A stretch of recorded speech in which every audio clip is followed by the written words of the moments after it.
Hi, everyone, and welcome to another episode of Golden's Guide to Divorce. I'm Deborah Hawkins, your host, and we're in Bronx Studios. I love it here. It is a beautiful day outside, and it's early, by the way. So today, it's going to be Deep Dive with Deborah. So I'm really excited about the show. I'm excited to kind of bring you up to speed on some things that have been happening. And if you noticed, I am wearing a medal which says, "You did it." And so I am going to show you a short clip video, and you'll understand exactly what this means. So let's watch together. I've never really done a video like this of myself, but I am sitting here, and this is my last day with all my nurses and all my girls that I love here at the Life Center doing my Heart Life program, and I even have my little graduation certificate. And I've just, I started here the end of January, and I didn't think I'd make it. And you know what? They didn't think I'd make it either. But I did. And here it is, the end of June. And, of course I've lost some weight, and my heart's gotten way healthier, and I've lost 3.5 inches, and, all those things that you expect. But I trust my body again. I trust my heart again. And I feel like I can get back out there and work again and really contribute. And so I really want to thank Prisma Health, all my nurses, all my people, the Life Center, the Heart Life program, for changing me. And now I just hope that I can give back. And I'm not quite sure how I'm going to do it yet, but I'm going to find a way. And thank you for all your prayers, too. So now you can see a little bit of what the show's going to be about today. I really want to, let you know what's been going on. I have completed some things I feel really excited about. There's something to say about celebrating your wins. And sometimes I don't really think we do that. Something may happen and we experience it and may have a moment or so of celebration, and then we just kind of move right on. But, that's the reason we have rituals like birthdays and anniversaries and graduation and those kind of things, is because it's meaningful to mark periods in our lives that are really meaningful. And as you can see, that was such a big deal to me. And, I love Glennon Doyle. I love everything she writes. If you don't know about her yet, please take a look at some of her books. Her last book is called Untamed, and it's a beautiful book about women and women doing hard things. And that's kind of her tagline, is "We can do hard things." And I would certainly say that, since starting this journey, and y'all know you've been with me, we started probably filming, and shortly after I separated in November, and then we went live, sometime, I don't know, maybe early spring, with the episodes. But this whole time, I mean, it's been really hard, and it's been really hard to go through the divorce, try to heal myself through the heart attack,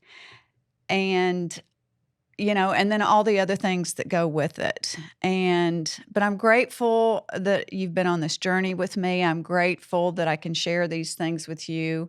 And I know that there are people out there that have a whole lot more on their plate, certainly, than I do. So, I kind of wanted to start with, when I was in the hospital and for the heart attack, and it was a couple days before Christmas, and I was totally alone in there because of the COVID situation. And I began to realize then that there are some journeys that you can only take on your own. I mean, you just it's a single journey and no one can really help you with it. People can encourage and give prayers, which they have, but in the end, I mean, you've really got to make all the steps.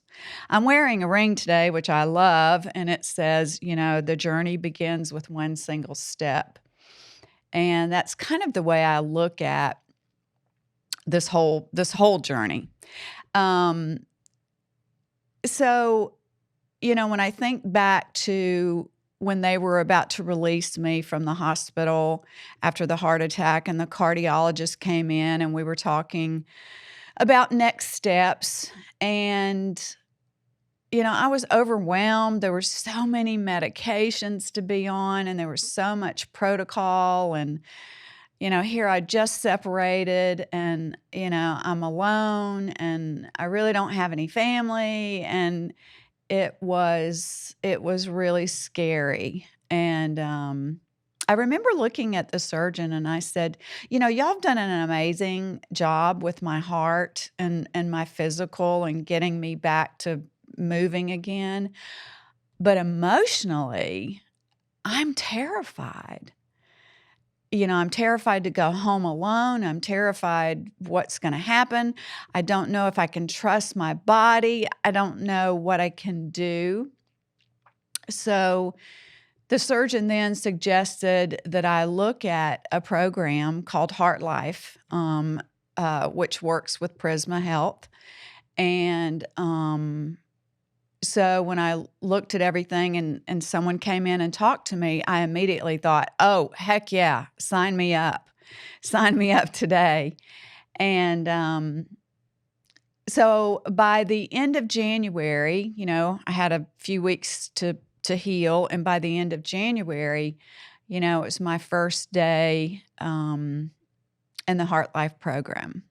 And I remember walking in there and feeling like, oh my gosh, I'm hooked up to all these wires and monitors and, EKGs. And basically that will continue for several times a week for the next, well, that was the end of January. And I just graduated a couple weeks ago, the end of June. So, when I started that journey, and I guess what I want to encourage everybody today is when you start these journeys and you feel like, excuse me, you feel like you're never going to be able to do it. And as you heard in the clip, when I walked in there and I saw those nurses and I saw the things that they wanted me to do, and I didn't feel like it was going to be something that I could do. And they basically told me they didn't think that I could do it either, that I would finish, that I would stay with it. And basically, since then, I found out that not a lot of people take advantage of this program. Like only about 30% of people who have some sort of heart failure do. I certainly understand why. It's terrifying, and it's terrifying to do it. It's terrifying to not do it. It's terrifying to walk in there, and I will admit, I was so embarrassed. I mean, here I am, in this, it's basically a gym, like a hospital within a gym, and there are all these fit people working out, and and here I am hooked up to all these wires and monitors, and I have this thing on my chest that says, "In case of emergency, call so and so," because it's still that critical. And I was just, I don't know, I was so embarrassed, and I never thought I would make it through. But it's so interesting, those things that I was so embarrassed about in the beginning, began to be the things that I so appreciated in the end. Because each time I could actually see, they showed me on the monitor my EKGs and how they were getting better and how I was getting stronger. And you know how I've always talked about the practice, and I think it was the consistency of going and doing this program constantly, several times a week, whether I wanted to, whether I didn't. I would show up there sometimes crying, or I didn't want to do it, or I'd had a horrible day, or something else had happened, or there was another not great discussion with, about the divorce. And my nurses were like therapists to me, and continued to encourage not just me, but everybody in there. I mean, I told them the day I left, they truly are angels, and people that do that kind of work. It's amazing. And I have such gratitude to them.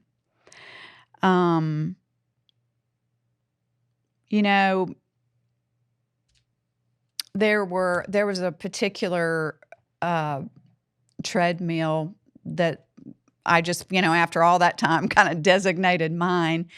And each day I would get on that treadmill, and it's a beautiful space, and you can see outside. And I would look outside, and there was this tree that the end of January was bare, and it was almost like that tree and I grew together over the next several months. I watched that tree. I would just look at it, and sometimes there'd be tears, and sometimes I was just grateful to be able to look at it and see how it was growing and how it was expanding. And, eventually the bare tree turned into, baby buds, and then bigger buds, and then green, and then beautiful leaves. And by the time I left, I felt like, I had blossomed too. And, during all this time, it did feel like at one point I had hit rock bottom, or I was at that all-time low of just everything in my life kind of blew up, in a short amount of time. But as always, there are people there to encourage and support, and there's a lot of people. There's a lot of people that I have to thank for that. So, then towards the end of my time there, it was time to see my cardiologist and really, get the real deets about whether I had truly healed, and or how much I had healed. And so, I've not shared this with a lot of people. Some of you are going to be the first to know. But when I went to see my cardiologist, I actually, he came in, and when they did, the final echogram, and looked at my heart, and I'm going to cry talking about it. And when he walked in, he said, "Deborah, there's no damage. You are healed." And I certainly wasn't expecting that. And I was able to come off all those meds that I was on that were just making me feel crazy and feel terrible. And,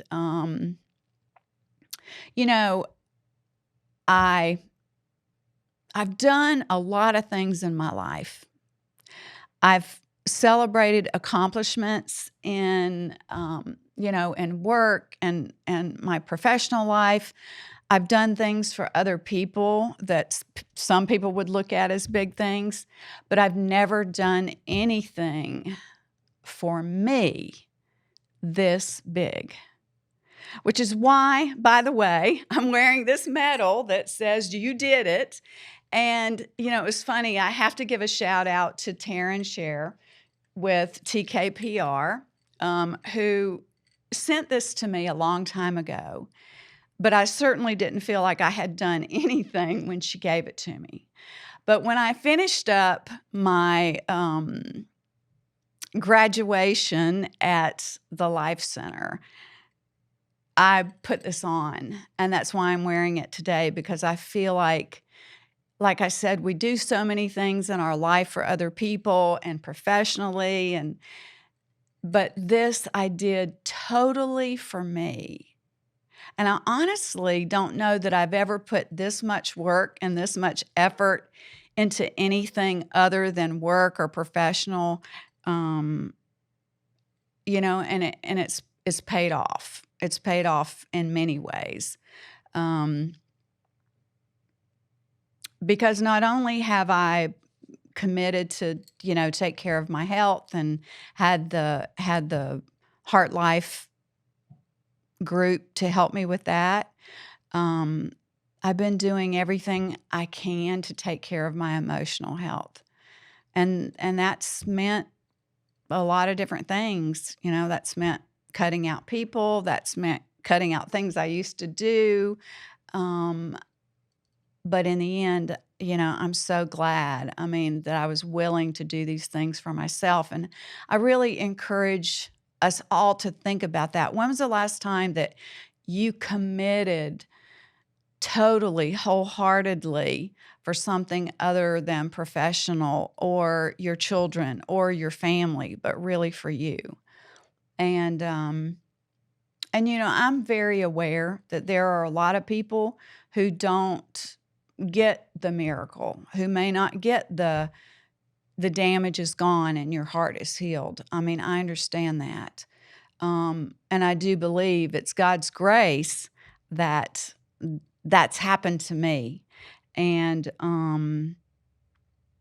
along with everything that I've tried to do for myself, and also being willing to learn how to receive from people who truly wanted to give to me. So, I haven't shared this, like I said, with a lot of people about the healing, but there are some people that I do want to thank today, and I want you to know that I'm healed and I'm ready to do more things, and I've got some other things planned that I can't wait to share with you. And one of them is that I'm going to work with an organization that it's a volunteer program, and I have to go through some extensive training. And I'll be going into the hospital now, and I'll be speaking to people who've had heart attacks and heart surgeries and encouraging them to do this program, or maybe just encouraging them, because what I have realized is it's not just the physical healing that needs to happen, it's the mental and emotional healing that needs to happen when we are sick or when we have huge challenges in our life. There's a lot of physical stuff you need to do, but the mental stuff is just as important, maybe even more. And, I've said this before on the show. I've had the grace of having healers and teachers and therapists and people on the show that have kept me moving and kept me, looking at the end goal. And I'm really, really grateful to that. So with that, I just want to, I really want to, this will be a shorter episode because I just really wanted to give you an update around that. Like I said, I do have some new things coming in, and I'll be sharing that with you in a few later episodes. But there's a couple people that I just have to thank. Number one, thank you again, Taryn, for giving me this, and because now I'm using it at the right and perfect time. I certainly want to thank Prisma and the Heart Life Group program, all my nurses. I love y'all so much. All my surgeons, you know, there's a couple people who really went above and beyond. Um, Kristen Kay, which many of you know her. I mean, she owns Wildflower Bakery. One of the biggest gifts that was given to me, I live on the third floor, and I was not able to do the stairs for a while after the heart attack. And so she would come by every morning and sometimes at night and take my dog out. And I mean, even small things like that, y'all. I mean, the goodness of people, it's still, I know there's a lot going on out there in the world, but the goodness of people can just change your course when you're in feeling devastated. And so I really want to thank her for that. Also, I want to thank my good friends, my best friend Robin, and my good friend Cindy, for just being there and listening and listening. I want to thank my chosen mother on this earth, since my real mother has passed, Barbara Leach. I want to thank Kylie Odetta, who actually, we were having a conversation one day. She does the theme song here, which I love. Beautiful songbird, Kylie. We were speaking on the phone one day, and she actually said, "Can I just say a prayer with you?" And we did. And I mean, it's things like that. I just want to thank her so much for that. It's so meaningful. And, every little prayer, every word of encouragement, every sweet look, I truly believe that prayers work, encouragement works. And so it's time for me to give back.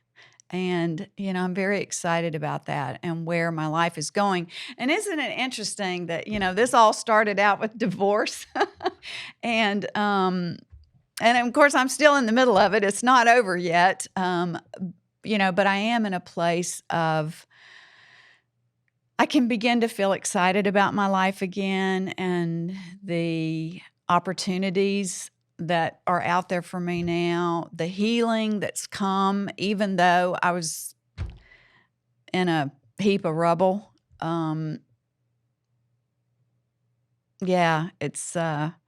It's interesting how the divine can take something really bad and open up doors for goodness. And so that's a good thing to remember today.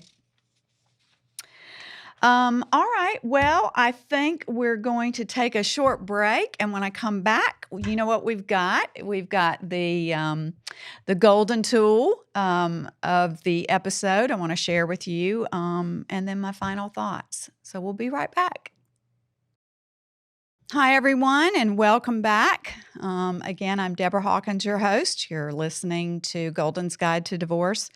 And one thing I just wanted to, as I was thanking everyone, I have to also thank Mark Childress here at Pronk and all the people here at Pronk who have certainly prayed for my recovery, and they have been with me through the entire process of it all. We began filming before the heart attack, and they have been such a great support and encouragement, and I can't leave them out.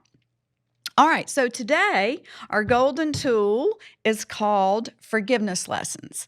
And I know we've talked a lot about forgiveness on the show, and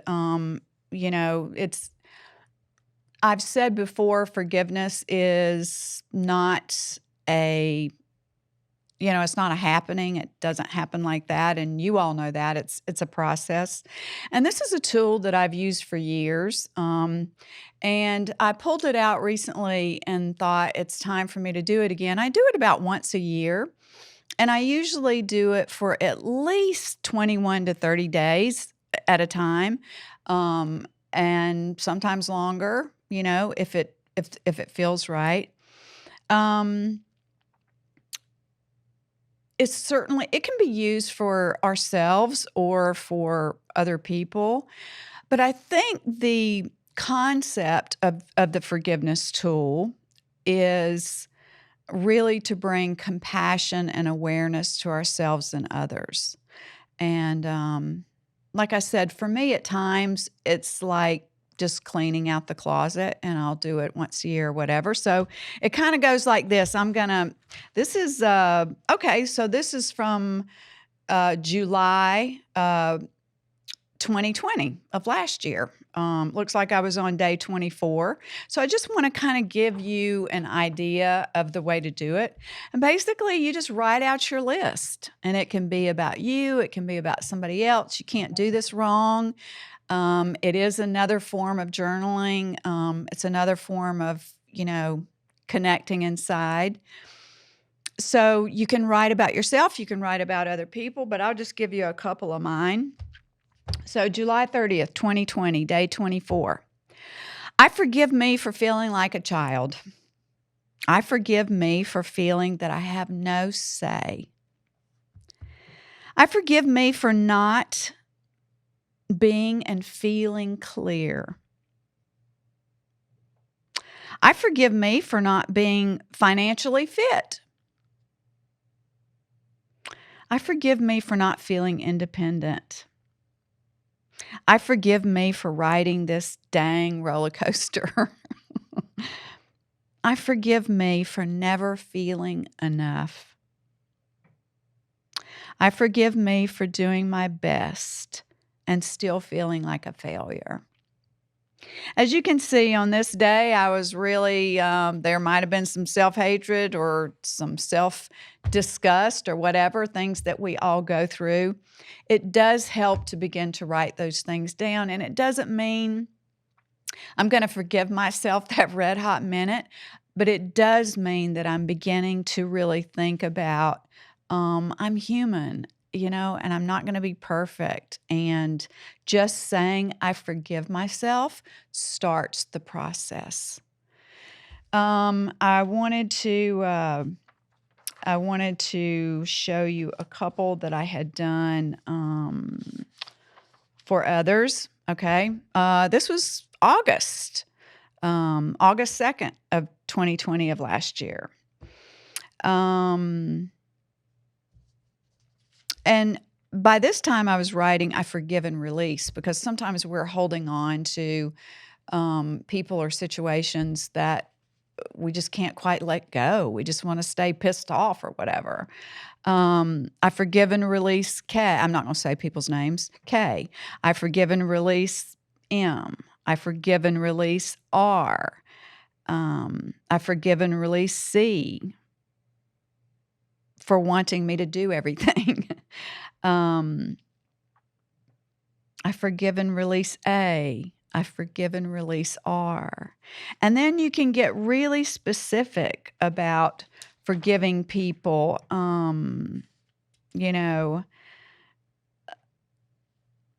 I forgive and release myself for judging the person next door. And it just goes on and on. I forgive and release the part of my mind that's envious. And it's funny, when you start doing this, it's kind of like morning pages. When you start writing them, out over and over and over, sometimes I would remember things from, 10 years ago, 15 years ago, 20 years ago, and it would just pop up, and I'd be like, wow, that's still stuck in me somewhere, that I haven't let go of that. And so it would just come up in my awareness, and I would just write it down. Because in the end, the clearer and lighter we are, the better we can move through this world, the happier, the more happiness we can let in. Because when we're full of resentments and self-hate or disgust for other people, resentment for other people, it's like that full cup, and nothing can get in if we don't empty things out. So anyway, so as you can see, I was doing that last summer. So I'll be starting this again, but I hope you'll try it and let me know, how it works for you. And It certainly can't hurt. I assure you that. It can't hurt. Okay, so now on to my final thoughts for this episode. And, since we were talking about emotional health around physical situations like the heart attack, which are so important, I really wanted to honor my mother, who she passed when she was 44 years old. Tomorrow is her birthday. I want to honor Annie Louise Whitfield, who has been past 46 years now. So she's actually been past longer than she was on this earth. And I also want to really honor her because as we talk about the mental health piece, she definitely had mental health issues. And I can assure you 46 years ago, it was a terrible thing. It wasn't looked on like it is now. There was not the support like there is now. They basically just continued to give her medication and shock treatment, which when I think about it, her life was so difficult. And sometimes I think it might have been a good thing that she passed at 44 because she just really didn't even have a life. Even though I lost a mother at such an early age, it goes back to, we can't say enough right now about our mental health and about really looking at it. And that is one thing that I want to try to champion for people who've had heart issues, heart attacks, heart transplants. I think, we can do so much now scientifically with the body and physically, but the emotional piece that happens for the individual and the families live on and on. I mean, my mother's mental challenges live on, and I'm, 60, in my 60s now, and they've lived on in me and in my family. So anyway, I just really want to honor her. I went years and years just angry at her, not realizing that mental illness is a true illness. And I think there's a lot more being said about it now, but maybe not enough. We need to keep it in the forefront all the time. And, there are places now, some therapists are great, some not so great, but there are places like there's one called Better Health where you can call and you can, find a therapist fairly quickly, and it's a sliding scale. So please take advantage of that if you're struggling emotionally, because, after this last year and everything that's happened in the world right now, I mean, we're all, sometimes feel like we're just dog paddling. And don't forget to ask for the help you need. And I wish that it had been there for my mother. She might be here otherwise. With that, I think I'm going to sign off. I'm going to celebrate my mom's birthday tomorrow, and I'm going to honor her. And even though she's not here, I am here, and I'm still here to speak on her behalf and others. So with that, happy birthday, Mom, and we'll catch you next time. Have a great one. I am here. After all my tears, I am here. Facing all my fears, I'm alive and I'm alright. Yeah, I know I'm gonna be fine. I am here. Been through hell and back, I am here.